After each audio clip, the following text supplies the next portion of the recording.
Alors, nous avons parlé de posture et d'équilibre, nous avons parlé de mouvement avec la boxe et la colonne vertébrale, maintenant nous allons parler de renforcement. Une des choses qui reviennent fréquemment dans les commentaires, ce sont des gens qui ont perdu énormément de poids avec le cancer ou une autre maladie, et énormément de force, et qui ont des problèmes pour les petits mouvements de la vie de tous les jours, l'équilibre dans la baignoire, s'asseoir et se relever, etc. Alors très souvent, les gens n'ont pas de problème pour s'asseoir à une certaine hauteur, puisque l'engagement musculaire est déjà quasiment là. Par contre, lorsque le fauteuil, le siège ou la chaise vont être plus bas, là, tout d'un coup, ça va être difficile de se relever sans l'aide des mains. Donc ce qu'on va faire, c'est qu'on va travailler de manière graduelle. On va trouver une hauteur sur laquelle il nous est possible de nous relever. Alors ça peut être vraiment un tabouret relativement haut si vous êtes très faible des jambes, ou ça peut être quelque chose à peu près à cette hauteur-là. Et vous allez faire le mouvement de vous asseoir et de vous relever uniquement avec la force des jambes 3 fois. N'oublions pas ce qu'on a vu dans la posture.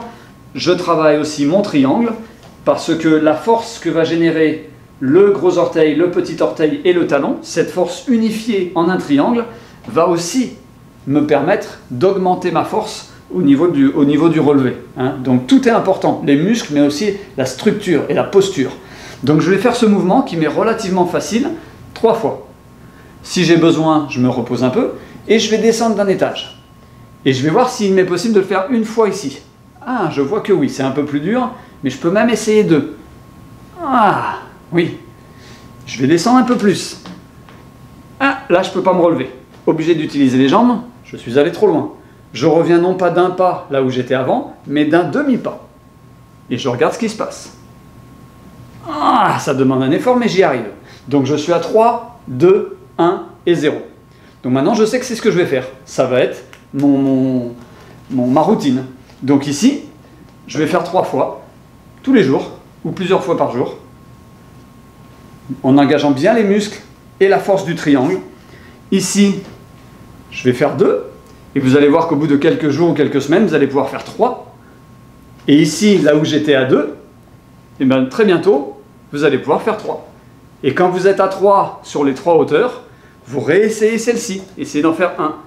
Ça ne marche toujours pas, plutôt que de s'aider avec toute la main, on va s'aider avec 3 doigts.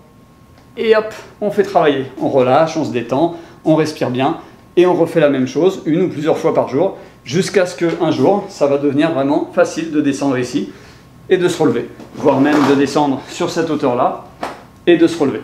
Et si ce n'est pas le cas, eh bien, on met la main au début, ensuite on met 2 doigts ou 3 doigts, ainsi de suite. Donc il ne faut pas se donner des buts, des objectifs trop durs trop tôt, puisque ça fait baisser le moral et on n'atteint jamais ses objectifs.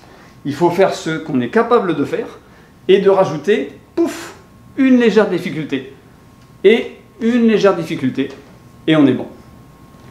Toujours dans le même esprit de travailler le tonique musculaire, mais en bougeant l'ensemble du corps, ce sont les exercices avec haltères. Alors ça, ce sont des haltères très lourds, évidemment, ce sont ceux de Guy. Donc tout le monde ne pourra pas porter aussi lourd, Guy est une force de la nature. Vous pouvez prendre quelque chose de beaucoup plus léger. Toi de moi. Non, mais c'est vrai que c'est pas léger. Alors, la plupart des gens, pour travailler leurs biceps, par exemple, vont faire ceci. Pour moi, c'est pas très intéressant. Alors que si vous faites la même chose en bougeant, en travaillant votre équilibre, si vous le pouvez en montant et descendant, toujours en travaillant ce biceps, mais voilà, ce qui est important, c'est d'arriver à déplacer son corps. Parce que dans la vie de tous les jours, que vous ayez des courses à faire ou un endroit où aller, ce que vous pouvez porter avec vos biceps, franchement, tout le monde s'en fout. Par contre, qu'est-ce que vous pouvez faire lorsque vous avez vos courses? Est-ce que vous pouvez bouger? Est-ce que vous pouvez monter les marches? Est-ce que vous pouvez vous asseoir? Vous relever sans lâcher vos sacs? Et là, ça devient intéressant.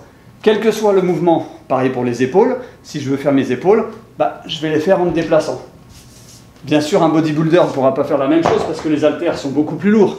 Mais avec des haltères pour se remettre en forme, pour se remettre en santé, il faut bouger. Isoler n'est pas la solution. Le corps n'est pas une entité avec des morceaux isolés. On est un tout et il faut travailler ce tout.